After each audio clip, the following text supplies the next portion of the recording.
Hello, good evening. Hello, everyone. This is Pastora Blessy of Make Others Believe Church. We're here again para ituloy yung ating dating live chat show, but this time, recorded version na, hindi na siya live. So, with me right now for our comeback episode is my my youngest sister, Miss Divine.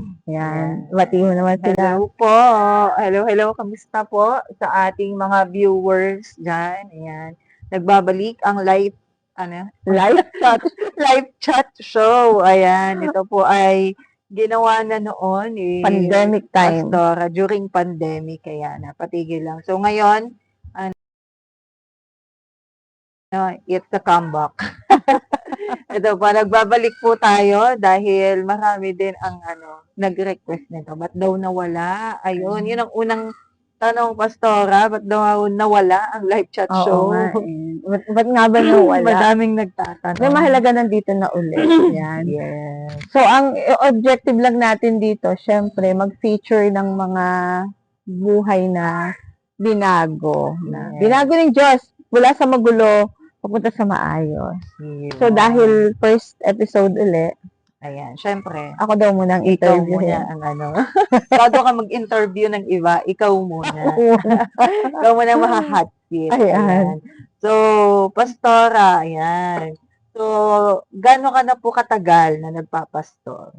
Hindi ko nga mabilang kasi hindi ako masyadong sa numbers. Pero I think it's about baka 20 years na. Oh, 20 years. Or 19 or 18, something ganyan. Matagal na. Ayan. So, bago ka po naging pastora, para alam nila, ano po ba yung buhay mo? Ano ba Baka po ka, parang hindi mo ko ate Galang ako ngayon. Ginagawa ko, nagde-networking bago ako naging Christian. Tapos bago ako naging pastor, teacher na sa isang Christian school. Sa church natin, sa Siniloan. Yun, using the School of Tomorrow curriculum. Ayun, nandun din ako noon. Ayun. So, paano ka naging born again? Paano ka naging Christian? Ba't ka napunta sa faith na to? Ay, ano nga ba? Yung person na nag-win sa akin, si Arlene, Ate Arlene, nasa langit na siya ngayon. Wala, nakipagkaibigan lang siya sa akin. And dahil mabait siya, at na-attract ako sa kindness niya, sa goodness niya. So, dahil doon, unti-unti akong napalapit sa kanya. And hindi ko na malaya, napakilala na pala niya sa akin si Jesus Christ. At natanggap ko na siya as Lord and Savior. Nang hindi ko na mamalayan. I just found myself na believing in Him. Sabi mo, pinakilala niya. Nakilala mo si Jesus. Bakit? Ano ba dati si Jesus sa'yo? Hindi ko alam. Nadidinig ko lang yung pangalan na Jesus. Tapos doon sa altar natin, may picture may rebulto si Papa. May inukit sa paite na kahoy na may mukha ni Jesus. Pero, hindi ko talaga kilala kung sino siya eh. Basta alam ko lang, andun siya. Tapos pag Holy Week, di ba nag-angel ka pa yung tinatawag na salubong. Tapos nagpo-prosesyon. Tapos may patay na Jesus. Buting ng linggo, buhay na Jesus, angel ka na nun. Naantay ko lang doon yung sunugin si Judas kasi may natalsik na barya. Hindi ka din naiintindihan yun. Basta gusto ko lang yung barya doon. No, hindi natin alam, no? Hindi ko alam talaga kung sino si Jesus Christ. Ayun. So, ano naman yung naging changes sa buhay mo after that? From dun sa dati mong buhay, na yung trabaho mo, tapos naging teacher ka, ano yung mga naging changes sa buhay mo? Siguro pinaka-best na change, nagkaroon ako ng peace in my heart. Tsaka yung joy, at tsaka yung assurance, and direction sa buhay. Kasi sa panahon ngayon, ang daming tao yung naghahanap ng peace, di ba? Direction, yung minsan nakala nila, eto na yung para sa akin. Tapos hindi naman pala. Diba? Ang hirap kasi na anuhin yun eh, na hanapin yun. Lalo na yung peace, sabi nga nila kahit may pera ka, hindi naman nabibili ang peace. So, ikaw paano mo nakuha yung peace na gano'n? Naramdaman ko na lang yun nung nandun na ako sa faith na alam ko na basta tinanggap ko si Jesus Christ and I started to know Him through reading the Bible, through the guidance of Ate Arlene and Pastor Charlie also, yung pastor natin sa Niloan. And yung regular na pagdalo ko ng mga Sunday celebration, noon, every time nakikinig ako ng Word of God, nagdadala yun sa akin ng malalim na kapayapaan, na wala yung mga insecurity, yung mga mababang pagtingin sa sarili, yung pagko-compare ko ng sarili ko sa iba.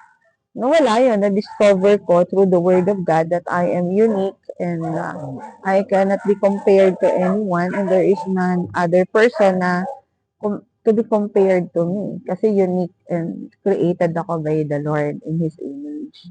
I remember before, sabi mo, isa sa reason kung bakit ka na-attract sa buhay ni Ate Arlene. Kasi lagi niyang sinasabi na pagka magde-decide siya, lagi niyang sinasabi na, tatanungin ko muna kay Lord. Oo, Lilipat ng yun. bahay, tatanungin ko muna kay Lord. That's one thing. Diba?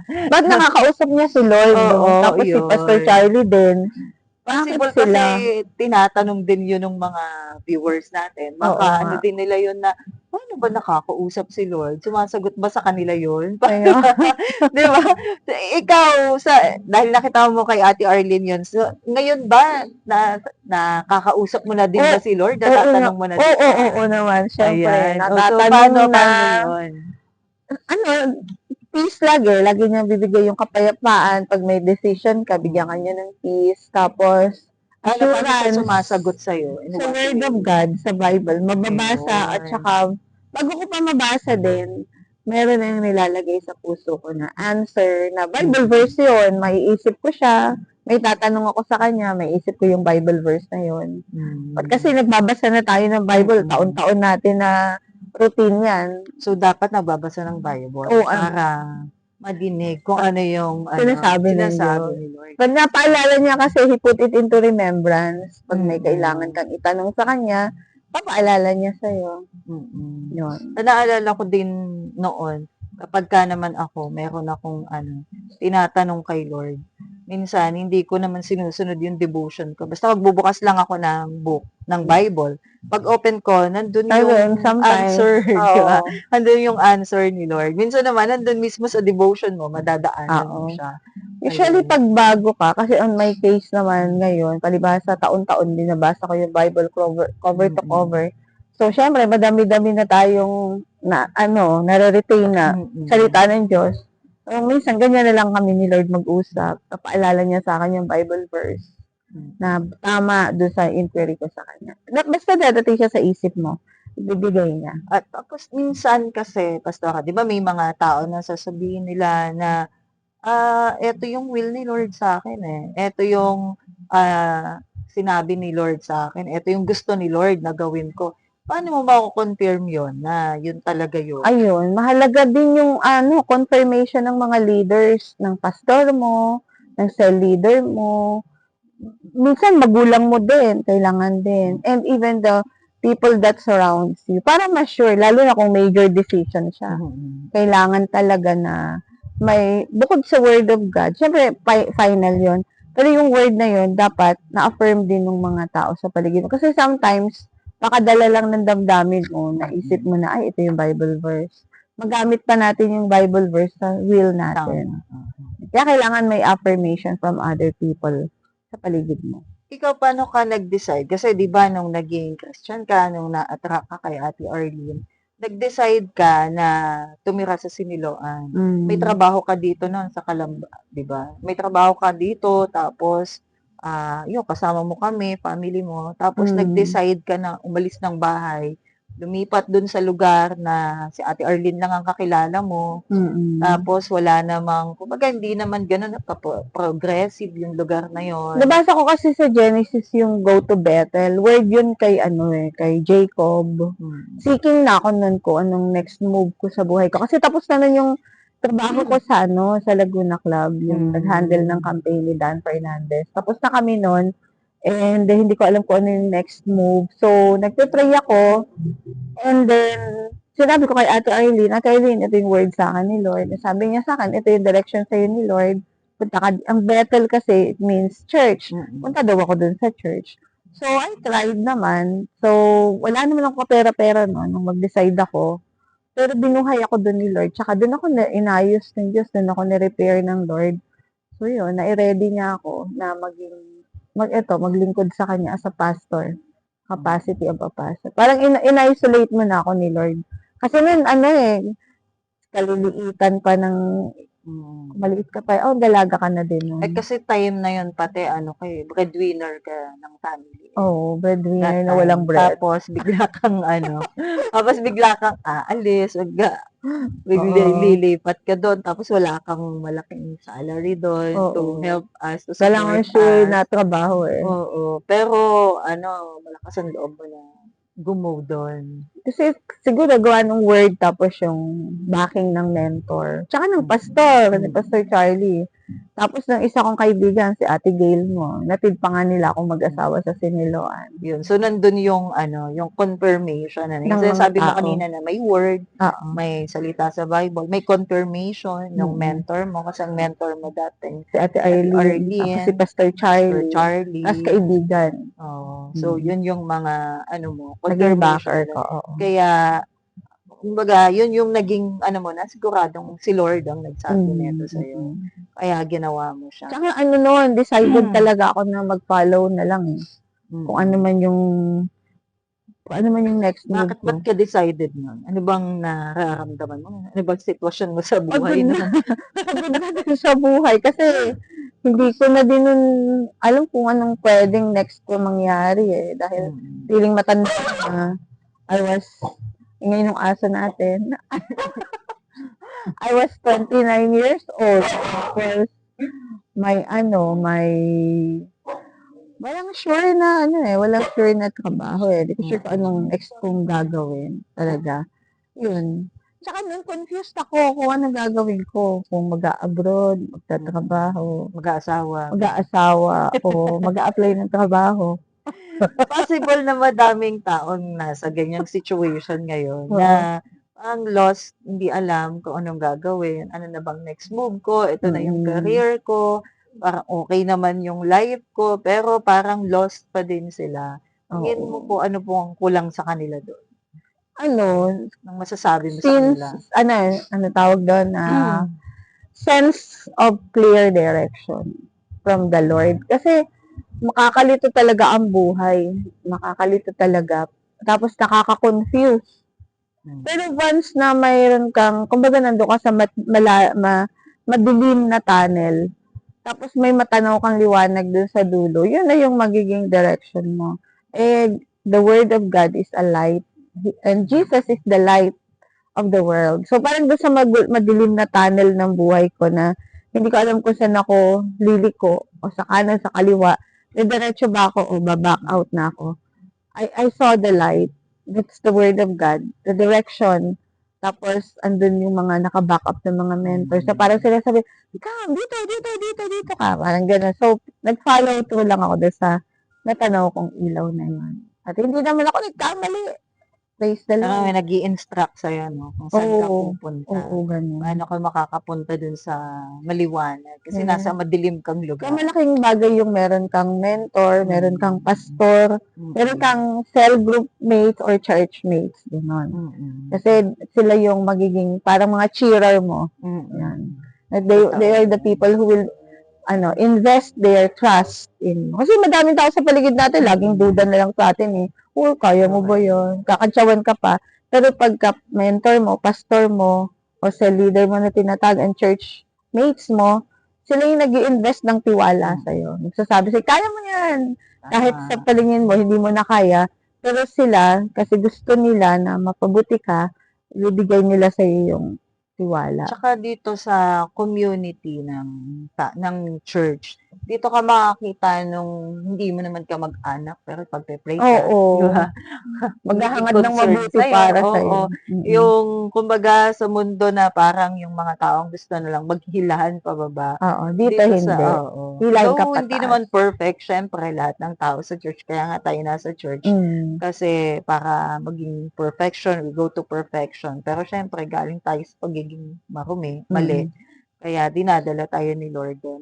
Pero dun sa sabi mo nga, ikaw parang ganun nakita mo na ginaid ka nung mentor mo, tinulungan ka makalabas. Ito Hmm. din ba yung dahilan kaya ginagawa mo din naman 'to sa ibang tao? Oo, at saka ano, totoo yun dahil siyempre na-inspire niya ako na mapaayos yung buhay ko. Yun talaga. Tapos na parang nanghihinayang ako, sana nung mas bata pa ako, na-guide na ako. Kaya kung na-guide na ako noong mas bata pa ako, mas greater thing pa sana yung magagawa ko. Bigger thing pa sana. Kaso, parang na-guide na lang naman ako. I'm almost 30 years old na nun. 29 na ako nun eh. So, pa 30 na tayo nun. So, para sa akin, medyo late na yun. Eh, kung sana nung teenager pa ako o nung bata pa ako. Kaya, very, very passionate ako sa kabataan, sa mga bata. Yan. Lalo na nung mga bata-batang edad ako. Parang hinahabol ko sila. Gusto ko makita nila na there's a good life in the Lord. Mangarap lang, walang imposible sa Panginoon. Tsaka mahalin si Lord kasi si Lord ang maghahatid sa tagumpay. Ayun, yun ang passion natin. Yun ang dahilan. Totoo. Kasi ang hirap ng ano, kasi ang daming tao ngayon na parang ang hirap ng situation nila, hindi naman dahil mahirap yung talagang situation nila, kundi dahil yung mga tao sa paligid nila, dina-down sila Oo, instead totoo na yun. i-lift up sila. Minsan yung pamilya mo pa Sino tayo ng di mga ba? bata? Mga kuya, Oo. matawag sa'yo, negra Oo. bandida. Though Pero it's hindi a naman nila joke. mean Oo. yun na mang-down, Mm. mang-down ng tao, di ba? Oo. Eh, ako nga din nun eh. Lambingan yun eh. Oo, asaran lang, pero Mm. hindi na-aware. Walang awareness na it brought you down or a person down. Mm. Diba? Tukso-tukso lang ng pangit ka. Mm. Biro lang naman nila yung pangit, pero Oo. hindi maganda yung Lalo dating. na sa bata. Di ba? Oo. Nagiging ano ng bata yun. Nagiging trauma ng bata, Oo. natatanim sa pagkatao niya. So sa ngayon, Pastora, may mga tao na ba na natulungan mo na na-change yung buhay nila from darkness to light, gano'n? Yun. Sa Kagaya pagkakaalam ng ko, nangyari sa'yo. meron sa mga tao, yun nga mga susunod nating iti-feature, isa-isahin Oo. natin. Kasama ka na doon. Yun. Tapos yung sa ate G mo, ayan. Oo. Tapos si Chi, Ang process si Chi. the person behind this camera. Yes. Saka madami pa, mga binago ni Lloyd. Doon nga yun yung naging, Mm. yun yung achievement ko, hindi pera yung achievement ko, hindi career yung achievement ko sa buhay. Ang achievement ko siguro sa buhay is yung nakikita ko yung mga change lives. Yung mga taong nabago ang Oo, buhay. nabago. Gumanda yung buhay nila. Tapos ngayon, Oo. nagiging instrument na sila para baguhin din yung buhay ng iba. Yung mga magugulo ang buhay. Tapos dinadala sa kapayapaan. Nagkakaroon ng direction, sense of direction ng buhay. Nagiging better than before yung buhay. So yun. Yun lang, ayun siguro yun lang achievement ko sa buhay. Baka dagdagan, padamihin lang ni Lord sila. Kasi wala kang sariling anak, yun na lang. Spiritual sons and daughters. Ayun, yun ang binigay ni Lord sa'yo. Ang laki nga ng junior ko, oh. Pakita mo yun sa camera para maintindihan ng mga people. Makikita din yan very soon. Ayun. So, sa sa status ng life mo ngayon, ano yung masasabi mo na may kulang pa ba? May mali pa ba sa buhay mo? Sa spiritual life mo ngayon? Or may gusto ka pa bang ma-achieve? Ang gusto ko lang ma-achieve, siguro, at yung pinakapangarap ko ngayon, ay makapagbukas tayo ng thousands of cell groups and simbahay. Kasi ngayon, nakita ko kasi hindi na natin pwedeng pilitin ng tao magsimba ng Sunday kasi wala kang magagawa, may trabaho sila ng Sunday eh. Ako nga din. Panggabi sila eh. Nagawa lang ng paraan. Kaya, mag-adjust na yung simbahan na dadalhin natin. Simbahay, kaya pangarap ko makapag-produce ng madaming leader, mangunguna sa gawain sa mga bahay-bahay. Kasi napakahalaga na ang tao ay maging malapit sa Diyos dahil wala namang ibang makapagbibigay sa atin ng lakas, pag-asa, kapayapaan, pag-ibig, kagalakan, si Lord lang. 'Di ba? Siya, lalo na yung kaligtasan. Kaya kung hindi sila makapunta sa church, di dadalahin sa kanila ang church. But we need more people to bring the church to the people. Yun ang pangarap ko ngayon. Doon ngayon nakafocus akong ang aking pagtanda. Aking pagtanda. Mas maipakilala si Lord Oo. sa mas madaming tao. Oo. Kasi ang hirap ng buhay talaga nang wala ang Diyos O sa alam natin buhay. yan, di ba? Oo. Nung wala si Lord sa buhay natin, hindi lang mahirap, malungkot pa eh. Mm. Dry pa.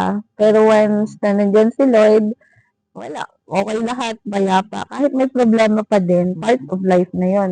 Mahalaga may kakampi tayo. Ano sa tingin mo yung naging changes mo sa ugali mo, sa personality mo, nung wala ka pang Lord? Ano, yung Nung pagiging, nagkaroon ka na ng Lord? siguro yung pagiging hopeful, kasi laging hopeless. Mm. Dati nga, natandaan ko, pakaramdam ko na sa isang balon. Ako, yun yung balon ng kahirapan. Kasi hindi ko alam kung paano umalis doon. Pero ngayon, ang alam ko lang, mayaman ako, kasi mayaman ang Diyos natin. Na lahat ng kailangan ko, sabihin ko lang sa Kanya, binibigay naman niya eh. Pinoprovide naman niya. Gagalingan, hindi mo gagalingan. I mean, sisipagan mo lang pagdasal, humingi, gano'n. Kasi sabi naman ni Lord, humingi. Hindi naman nakakahiyang humingi kay Lord. Basta mabuti naman nating intention. Ayun. So, binibigay niya. At saka naalala ko noon, si Mama ang tawag sa'yo, si Aling Ine. Oo. Ate, sabihin na ako ngayon si Aling Ine. Lagi kasi ako naiinis. Ba't nga ba? Oo nga, kasi nga, Lagi ka nang inis, tapos lagi ka nakasimangot. kasi nga hopeless, di ba? Ayun, hopeful na. Tsaka kaya yung feeling pangit. Ang totoo naman, ang ganda ko naman talaga. Pero feeling pangit kasi nga, yung laging naghihintay ng, anong tawag doon, affirmation ng ibang tao. Eh, paano kung walang magsabi sa'yo? Di ikaw na lang magsabi sa sarili mo, di ba? Tsaka nasa pananaw mo talaga sa buhay. Eh, pag nandun ka na, alam mo na you are created in the image of God, how would you expect na pangit ang tingin mo sa sarili mo? Eh, ibig sabihin ba nung pangit si God? Kaya nagiging maganda yung tingin. Yung ibang tao, sinasabi nila na, ay, ayokong maging born again, ayokong maging Christian, kasi babaguhin ako dyan eh. Meron akong ganito, meron akong ganyan.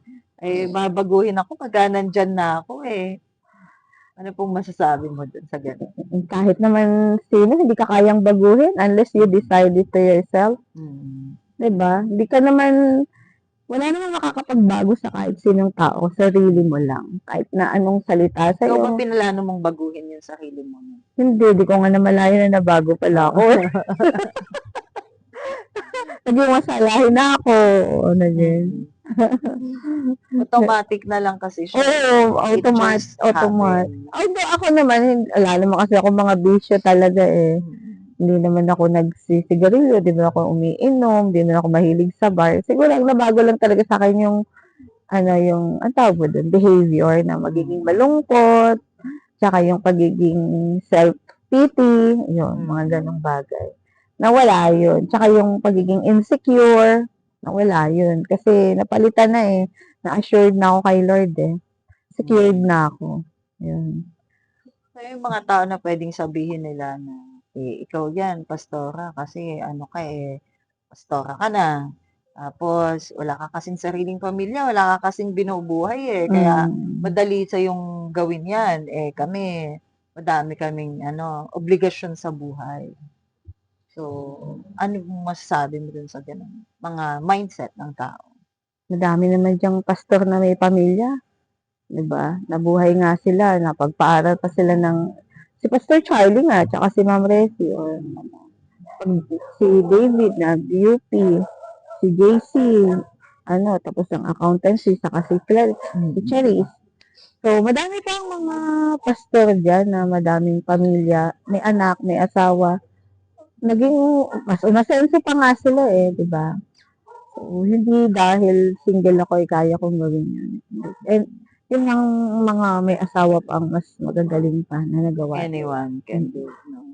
Mm. Hindi, at saka hindi hadlang yung babae ka, kaya Oo. kasi 'di ba may ganong na kailangan lalaki lang ang pastor. Oo, yan naman kasi magbasa muna kasi sila ng Biblia, tapusin nila. Dahil sa Bible nga sino ba yun? Si Deborah ba Si yun? Deborah. Si Deborah, di ba? Siya ay prince, king, and ang kanyang anointing ay king and prophet, di ba? Namuno pa siya ng digmaan. Tsaka si Lydia, madami mga babae na disciple si Jesus. Saka sinabi, I can just, siguro i-note na lang natin sa edit, yung wala nang pagkakaiba ang babae at lalaki sa panahon ngayon. Kasi si Holy Spirit na ang gumagalaw sa season natin. So, hindi, at saka ang gender naman sa physical body lang, hindi naman sa soul natin. Kaya hindi totoo na hindi pwede mag-preach ang babae. Diba? Ang dami din ngayon mga preachers na babae. Sinasaraduhan lang nila yung isip na. Tsaka, investigate nila yung cultural and historical background. But sinabi ni Apostle Paul na bawal tumahimik lang ang mga babae. Diba? Mananaw din yun ni Apostle Paul that time Tsaka yun yung culture that time. Hindi naman yung word from Jesus' mouth. Hindi nga yung naka-red letter sa Bible So, that is negotiable, kumbaga. Tsaka, sinabi nga na wala nang pagkakaiba ang babae at lalaki. Tama. Ayun. At saka, yung balik ulit tayo dun sa dati nating buhay. Ayun. Naalala ko nun, di ba, meron tayong nagpe-pray tayo together as a family. Sa tingin mo ba, may naging, yun, factor yun? Kaya, naging, Yung kasama si Papa. oo. Siguro naman, nakita din ng Diyos yun, kahit na medyo mali pa yung Diyos na dinadasalan noon. Pero kasi si Papa, later part, nagpabili sa akin ng Bible. Pinag-ipunan niya ngayon During time nagtatrabaho ako sa Makati. Hindi ko nga alam yung PCBS Philippine Christian Bookstore. Nadadaanan ko pala yung araw-araw. Wala naman akong care kasi hindi ko naman alam. Wala tayong alam sa Christian life. Hanggang sa si Papa, isang araw, inutusan ako, nandun daw ang PCBS, nadadaanan ko daw sa Makati, sa Amorsolo. So, yun. Binilihan ko siya ng Bible, King James na Tagalog, and then after nun, yun nagbasa na siya ng Bible. Yun yung kulay itim ang cover. Oo. Yan. Kaya sabi niya pa nung matagal na siyang nagbabasa, pinapagalitan niya ako, magbasa naman daw ako ng Bible. Tayo, sinasabihan niya, magbasa kayo ng Bible. Yun. So, dahil wala lang si Papang guidance, hindi niya masyadong, pero nananalig siya nun sa Panginoong Jesus, Panginoon niya na si Lord Jesus. Pero hindi din niya lang na-explain sa atin. Kaya nung nagbukas yung Bible study sa bahay natin, na napunta si Pastor Charlie, yun, dun si Papa naging believer, na nampalataya na siya. Jesus Christ. Saka nakita niya na noon na totoo yung Diyos dito. Oo, lagi ako nagkukwento ng mga testimony Nakikita niya na totoo ang Diyos dito. Natutuwa syempre siya sa nangyayari sa akin. Nakikita niya ako na kung paano ako dati ka-stress, kung paano hindi ako nakakatulog dahil sa problema, dahil sa pagod. Nakita niya naging masaya ako. Kaya na-win din si Papa. Nanampalataya din siya. Okay. Ayun. So, di ba tayo as a family, ayun, close kasi tayo talaga Tayong magkakapatid. Kasi si Papa, yun din naman yung naituro sa atin. Oo, yun ang goal niya. As a family, sa tingin mo ba, kailangan ba yung family talaga dapat nagpe-pray together, ginagawa nila yun? Malaking factor siya. Kahit tayo noon, yung prayer natin, napapagalitan tayo kasi mga tulala na tayo sa dulo. Kasi nung prayer, nantok na. Tsaka memorize kasi yung prayer. Pero intindihan yun na pero ngayon, kung magpe-pray tayo kay Lord Jesus, in the name of Jesus, sa buhay na Diyos, ay nako, ang laki talagang effect. Di ba tayo na magkaka-prayer partner tayo ni Ate G mo? Kaya naman si Papa talaga ay naligtas na nakapanampalataya talaga siya. Ngayon sa prayer natin. Ayun. Meron ka bang testimony na yung masasabi mo na prayer works talaga? Ano, madami. Hindi ko tuloy naisip ko ano nang uunahin ko. Marami. Siguro yung pinaka-importante yung first time kong naging Christian. Pag-attend ko ng church, first time ko umattend, that was April 1, 2001. Sa Sinuloan, ang preaching ni Pastor Charlie, ask and you will receive. Tapos doon, nung challenge niya na tumayo daw yung may gustong hingiin, napatayo nila ako doon. Tapos bumaba siya sa stage. Lumapit si Kuya Ruben, si Lolo Rene, asawa ni Ma'am Nori. Nilay hands nila ako. As I heard yung soft still voice na sinasabi ng Bible, soft still voice na magtrabaho ka. Ayun, doon. Tapos, sinabi ko kay Ate Arlene, sabi niya, isulat mo yung detail, ipag-pray mo. Ano yung detalye na gusto mo, kung si Lord yan. Lagyan mo ng detail, tapos sabi niya, at the end, let your will be done. So, yun, pinag-pray ko yun, naglagay ako ng mga details, kung saang kumpanya, anong klaseng kumpanya, sa anong lugar, magkano yung salary, anong position. Sakto yun, specific yun, binigay sa akin ng Panginoon. Kaya nga buhat nun, hindi na ako umabsent sa church Kasi, sabi ko, galing naman ng Diyos na to. Specific. Ayun, madami. Itong bahay na tinitirahan natin, answered prayer sa atin yan. Grabe yung favor sa atin ni Lord. Kaya, bless ni Lord yung may-ari. Sa iniisip ko, wala man akong planong lumipat ng bahay Mm-mm. Pero, napalipat. Nang hindi ko inaasahan. Oo. Hindi ko in-expect, hindi din naman ako pinalayas, hindi din naman ako lumayas. Pero, di ba? God's will siguro talaga na napalipat ng bahay. Yung church building na inuupahan natin, result din ng prayer natin yun. Pang-apat pa tayo sa priority para maupahan yun. But because reclaimed, nag-back out lahat yung tatlo. Tayo ang nakakuha, di ba? And until now, hindi pa tayo, nakakaupa pa. Kaya ang next priority na, sariling lupa in Jesus' name. Lupa at building, isusunod na yan. Kasi yun ang hinihingi natin.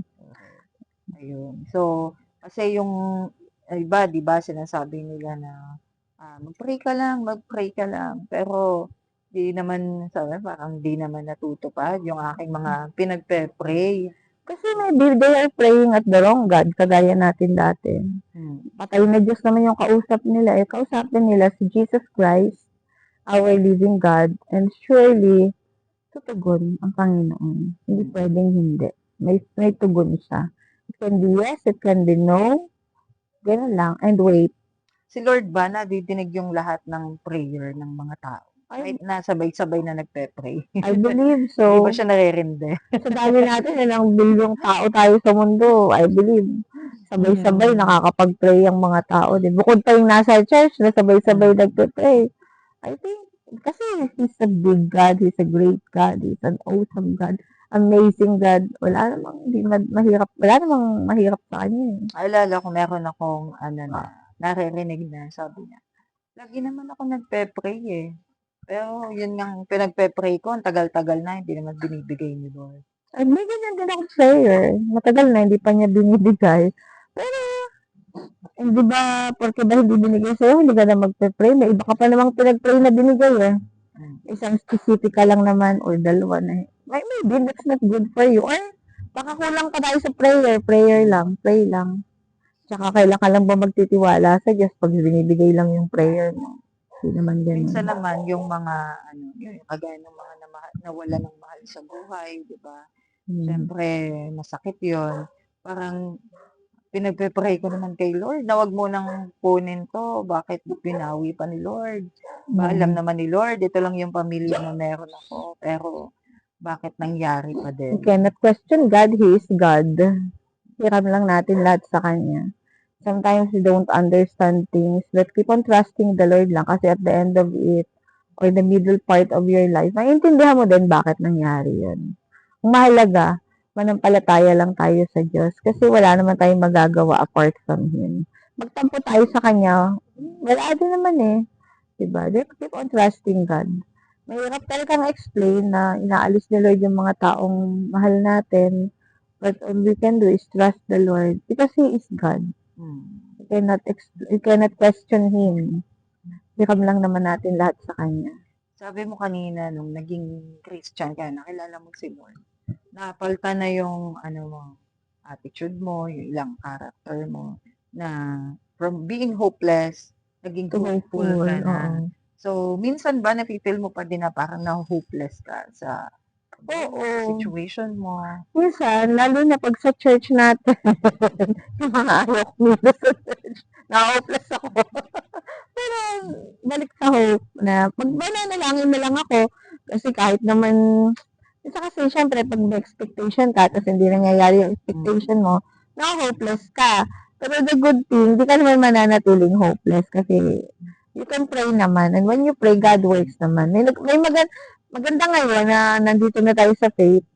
'Pag naho-hopeless ako, iiyak na ako kay Lord. 'Pag umiyak na ako kay Lord, may maganda ng kasunod yun, Mm. 'di ba?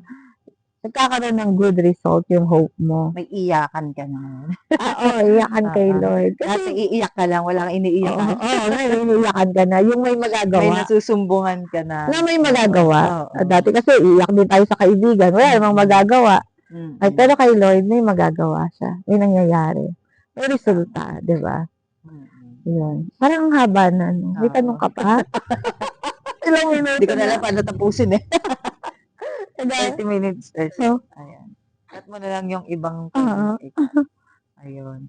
So, ayun po. So, ito yung, syempre, inalam lang din natin. Gusto ko kasi makita nila kung sino ka, ano ba yung buhay mo dati, ano ba yung buhay mo ngayon, bakit, live chat show yung title nitong ating anong to, ano ba yung, sa ngayon po, ano po yung ginagawa mo ngayon sa buhay mo? Ano yung pinagkakabisihan mo? Matulog, sabi ni Chi. Pinagkakabisihan natin, syempre, yun lang vision natin sa yung Great Commission, ng vision ng Panginoong Jesus. To win souls and make disciples. Yun lang umiikot yung buhay. Gusto ko nga sanang magnegosyo, gusto ko pa sanang mangarap ng ibang bagay. Pero inisip ko naman, kung mag-iisip pa ako ng ibang bagay, mababawasan pa yung, syempre, hindi naman ako bata. Yung health ko naman, iniingatan ko din. Baka madali din ang buhay ko. So, doon na lang, umikot na lang ako sa Great Commission. Total, pinapakita naman at pinapadama naman sa akin ng Panginoon na He can provide me with everything. Basta magaling lang akong humingi kay Lord, tsaka gawin ko lang yung lahat ng pwede kong gawin at kaya ko pang gawin. At yun nga, yung pinaka-focus ko ngayon talaga, makapag-develop ng madaming mga cell leaders, pastors, and leaders. Yun ang pangarap ko ngayon sa buhay na magawa ko. Ayan. So, bakit kailangan nilang manood ng live chat? Siguro ang magiging advantage lang nito, madami kasi tayong mga kaibigan, lalo sa church, na yung buhay ay from chaos, so sobrang gulo na ng buhay nila. Tapos dahil nakilala na nila si God, dahil nag-guide sila, na-mentor sila, na-lead sila, ang laki nang nagbago sa buhay nila, positively. And then ngayon, pwede na sila maging inspiration sa ibang tao. Kasi ngayon, sa panahon natin ngayon, madalang naman yung mapapanood natin na show na mag-i-inspire sa tao na, ay, pwede pa pala akong magbago, pwede pa palang maging maayos, pwede pa pala, may pag-asa pa pala. Madalang naman yung ganong mga show ngayon, diba? Kaya nga tayo na-inspire din siguro dun sa isang sikat na artista na ganitong podcast niya. Kasi nga, nababago yung buhay. Pero yun, tama, kay Lord din, or more on, paano sila nag-achieve. Ngayon dito, paano si Lord kumilos at paano nabago ang buhay natin through the Lord. Tapos, ang maganda pa, yung pag si God ang center natin, meron tayong eternal rewards. Hindi lang dito sa lupa. Kasi ito namang lupang to, gugunawin to lahat ni Lord eh. Wala namang matitira. But when we do things for the Lord, may kayamanan tayo sa langit na naiimpok. Hopefully, ganun. Sana itong show na to magtagumpay sa layunin natin na ma-impart. Kasi tayo-tayo lang sa church ang nagkakaalaman eh. Mas maganda may share na Ganda lang natin yung sa ibang kwento. tao. Ganda na lang yung kwento. Ganda lang sa loob ng 4 na sulok ng Oo, church. saka yung kaya lang i-reach ng ating church. So at least ngayon, sana sa biyaya ni Lord, hindi nagsimula lang tayo sa kwento ko, pero mas maraming magagandang kwento po dito na sa buhay ng mga kasama namin. na makikita niyo na sobrang hopeless or sobrang gulo, pero nabago ng Panginoon. Ayun. Yes, So, pagbibigay ng ano. So, in thank you short sa po, interview. ginagawa lang namin 'to para magbigay inspiration Tama. sa mga tao na nandito kasi more on social media na ang mga tao. Nakikiuso na kami. Yes. We pray na makarating itong mensahe na ito sa mga tao na nangangailangan Oo. na madinig ang mga mensahe na ito. Yes. So, yun lang po. Maraming salamat po sa panonood at sana matapos niyo yung video. Thank you so much. God Pastora bless. Blessy and Divine. May Divine. bunso. Thank you. God bless po. bless.